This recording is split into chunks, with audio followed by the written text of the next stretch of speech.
Boa noite, galera. Eu sou o Gabriel Rocha. Eu estou fazendo a disciplina Transferência de Calor, que o pessoal conhece como Transcal, né? E hoje eu vou resolver alguns exercícios para vocês. Eu já queria avisar com antecedência que eu tô gripado. Eu até deixei para fazer esse vídeo o mais tardar possível. Posterguei o máximo que eu podia para ver se eu melhorava. Não melhorei 100%, tô gripado ainda, tô tossindo. Então pode ser que minha voz fique um pouco ruim ou que eu tosse um pouco durante essa gravação. Mas no mais eu vou fazer esse exercício com vocês. E, cara, espero que siga bem, que fique bem explicado. E é isso aí, vamos lá, porque partiu. Então tá. Esse primeiro exercício que a gente tem aqui, ele basicamente vai ter uma geração de calor por causa da energia solar, que é absorvida por esse tanque. E ele vai pedir pra gente obter a relação entre taxa total de geração de calor numa camada específica, que basicamente ele quer qual camada? Ele quer essa parte aqui, ó, na espessura L, área A. Então ele basicamente quer que a gente diga a relação da taxa total de geração de calor na camada que ele pediu ali. Então beleza. Como é que a gente pode fazer isso? A gente pode usar uma integral que seja da área por esses elementos que ele pediu, né? Então ele fala aqui que esse é a taxa de absorção de calor. Então a gente vai ter a área, a taxa de absorção de calor e a função de geração de calor que ele estava querendo avaliar. Então tá, a gente faz essa integral aqui e a gente avalia ela onde ele pediu, ou seja, de zero, que ele pede aqui, ó, de zero até L. Ok. Então a gente vai fazer a primeira coisa o quê? Tirar as variáveis dependentes de x da integral. Então vamos lá, a área não depende de x, nem essa taxa aqui também. Então a gente pode tirá-las da integral. Aí depois é só resolver, né? Então vai ficar como? A área, vezes a taxa, é igual a essa integral aqui avaliada entre 0 e L. Quando a gente avalia esses limites, né? Não vou ficar passando muito por isso, porque integração já é um assunto assim que a gente já viu há muito tempo atrás, e eu acho que não precisa ficar tanto focado nisso, mas é só uma avaliação de limites mesmo, só substituir as variáveis, ou no x no caso, e a gente vai ter esse resultado aqui. Então, basicamente, eu vou até diminuir um pouquinho aqui para ficar mais fácil de ver. Basicamente, então a gente tem aqui a taxa total de geração de calor na camada de água que ele pede, na superfície da água que ele pede, é essa daqui, G, né, que é essa taxa aqui, total de geração de calor, é igual a área vezes aquela taxa que ele tinha citado antes, que é a taxa de absorção de calor, sobre o B, que é a constante que ele deu, sobre aquela função, né, que a gente conseguiu procurar. Então, basicamente, a resposta da questão é essa. Uma coisa bem simples assim, você só realmente tem que pensar, a única sacada vai ser saber o que você tem que integrar, mas basicamente, descobrindo isso, é uma continha básica, né? Só integral aqui, avalia limite lá e acabou. Não tem muito mistério nessa questão, não. Então, vamos partir para a próxima, né? Tá. Nessa questão aqui, ela já é uma questão que ele vai querer muito mais que a gente consiga avaliar elementos dessa equação que ele vai dar aqui pra gente.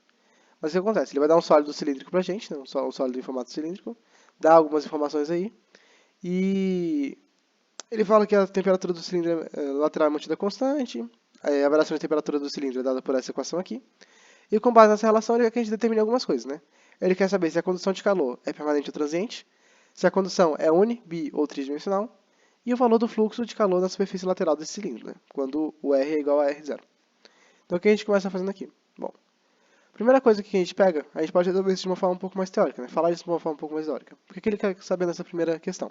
Ele pergunta se a condução de calor é permanente ou transiente. Eu vou, tem uma explicaçãozinha aqui, mas eu vou passar ali porque fica mais fácil. Se vocês forem ver aqui nessa equação, não existe nenhuma variável, não tem nenhum termo que dependa de t, do tempo. Se não tem nenhum termo que dependa do t, então quer dizer que isso daqui é permanente, porque não está variando com o tempo. E basicamente foi isso que eu disse aqui, ó. Como nenhum termo da equação tr depende do tempo t, podemos dizer que essa condução é permanente. Aí tá, qual que é a próxima pergunta? Se a condução é uni, bi ou tridimensional. Ok, se a gente está falando de um cilindro, a gente vai analisar isso em quê? Coordenadas cilíndricas. Quando a gente faz isso, a gente vai ter que, como o corpo é um cilindro simétrico e sem variação angular nem axial, deixa eu ver se eu consigo dar nem axial, quando a gente modela ele com coordenadas cilíndricas, a gente pode identificar que o regime é unidimensional e só possui direção radial, porque essa equação inteira ela só depende do raio, ela não depende nem de ângulo, nem variação axial. Então, basicamente, a gente pode falar ali que ela é uma equação unidimensional e ela só possui direção radial. Beleza. Aí, a gente também tem a letra C, que é um pouquinho mais trabalhosa, já não é mais uma coisa só tão teórica, tem um pouco de cálculo também. Porque ele quer saber o quê? O valor do fluxo de calor na superfície lateral do cilindro, enquanto R é igual a R0. Tá. O que a gente vai fazer para resolver isso? vamos usar a lei de Fourier, que basicamente ela vai dizer que esse fluxo que a gente quer calcular é menos a condutividade térmica, variação de temperatura, né, derivada e tudo mais. O que a gente vai fazer primeiro? Vamos substituir com a informação que a gente já tem. Porque isso aqui, ó, esse TR0 aqui, é a mesma coisa que a gente tem naquela equação que ele dá no começo. Então a gente só pega aquela própria equação ali que ele deu, essa daqui, ó. A gente pega essa equação aqui e substitui lá. Aí tá, quando a gente fizer isso, o que vai acontecer? O K continua aqui, e agora a gente vai estar derivando isso daqui tudo em função de R. Beleza. Quando a gente deriva isso, vamos fazer o que então? Basicamente, o que acontece? Esse 1 aqui, digamos que a gente pega essa função aqui, multiplica pelo 1 e multiplica por essa outra divisão aqui também, por essa fração aqui. O que vai acontecer? Esse daqui, ele não vai ter nenhum termo que seja dependente de R. Então, o que vai acontecer? Derivada da constante, zero. Portanto, a gente pode dizer que esse 1 aqui vai zerar. Porém, a outra multiplicação que a gente tem com essa equação aqui, com essa fração aqui, essa daqui ela já gera um outro resultado. Então, a gente pode já fazer uma multiplicação aqui e fazer a derivada também. Como esse TS aqui, ele também é constante, derivada da constante, zero também. Então, basicamente, o que a gente vai fazer é essa derivada aí. E como a gente considera que esse termo aqui é zero, o termo que tem nessa equação tem k, a gente pode cortar com esse k aqui, e pode cortar esse r0 ao quadrado com esse r0 ao quadrado também. E basicamente, aplicando essa derivada e cortando tudo isso aqui que a gente fez, a gente vai obter que esse fluxo que a gente está querendo calcular, ele é 2 vezes essa energia geracional vezes o raio. Então a gente faz esse cálculozinho aqui e descobre que o fluxo é 280 watts por centímetro quadrado. Porque se vocês forem olhar aqui, a gente tem isso daqui que é watt por centímetro cúbico, né? E a gente pode cortar com o centímetro do raio. Então fica watt por centímetro quadrado. Aí basicamente essa é a resposta dessa outra questão também. Então, resumindo, né? A gente falou aqui que ele é permanente, porque ele não depende do tempo, né? Unidimensional e só possui direção radial, porque a equação ela só varia com raio. E a gente usou Fourier, derivada, substituição, para poder achar o fluxo daqui também. Então, basicamente foi isso. Ok, para a gente poder terminar, né, de hoje, a gente tem mais uma questão, que é uma questão bem teórica. Ela é basicamente para a gente poder avaliar também mais informações. Está meio ruim a imagem, peço desculpas por isso, inclusive. Mas era para a gente poder avaliar melhor as etapas ali, tudo que a gente pode tirar de informação de uma equação dessa. Então vamos lá. O que a gente pode tirar daqui? A transferência de calor é permanente ou transiente. E a transferência de calor é uni, bi ou tridimensional. Essas duas questões a gente respondeu também na pergunta passada. É mais ou menos a mesma coisa. Só que aqui a gente tem duas a mais também. Ele pergunta se a geração de calor no meio e se a condutividade térmica do meio é constante ou variável. Então vamos lá. Primeira coisa que a gente vai ter aqui é basicamente, como eu falei, essas duas aqui é igualzinha a outra. Não tem nenhum termo naquela equação que dependa do tempo t, então a gente pode dizer que ela é uma condução permanente. Então, assim, mesma coisa, não vou nem me aprofundar muito porque já falamos sobre. E essa aqui também é igualzinha. Como ele é um cilindro, é simétrico, não tem variação angular, não tem variação axial.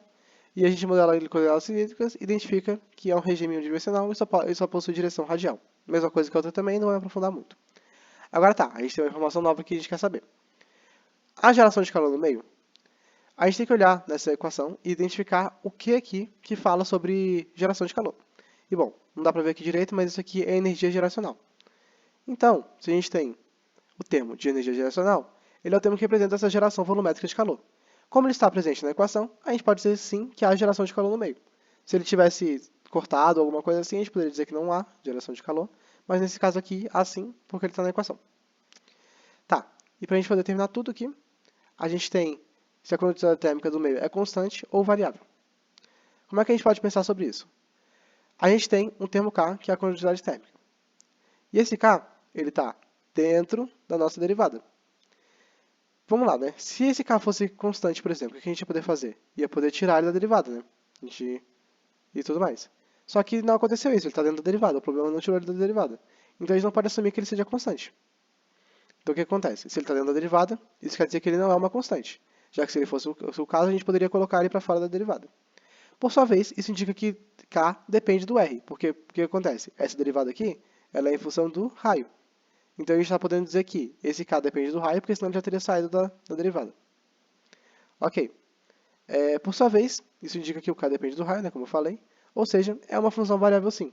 Provavelmente esse k vai depender do raio, porque senão ele teria saído da derivada. Então, nesse caso aqui, a quantidade térmica do meio ela é variável. E é bem mais difícil fazer conta com quantidade variável, porque tem outras implicações e fica bem mais difícil de derivar. Mas, como esse caso aqui a gente não vai fazer um cálculo, não é para tanto preocupação, não é para tanto alarde. Mas basicamente é isso, então, resumindo essa questão também.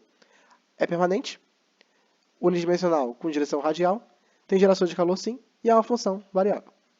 Bom, isso foi o que eu queria falar para vocês sobre o dia 1, essa é sobre a lista 1, né, do dia 1, e são os 3 exercícios que eu escolhi resolver para vocês. Então, eu agradeço pela participação, espero que tenha ficado bom, espero que tenha sido bem explicado, e a gente se vê aí numa próxima. Então, é isso. Falou e obrigado aí para quem assistiu. Espero que novamente tenha ficado bom e desculpa qualquer coisa.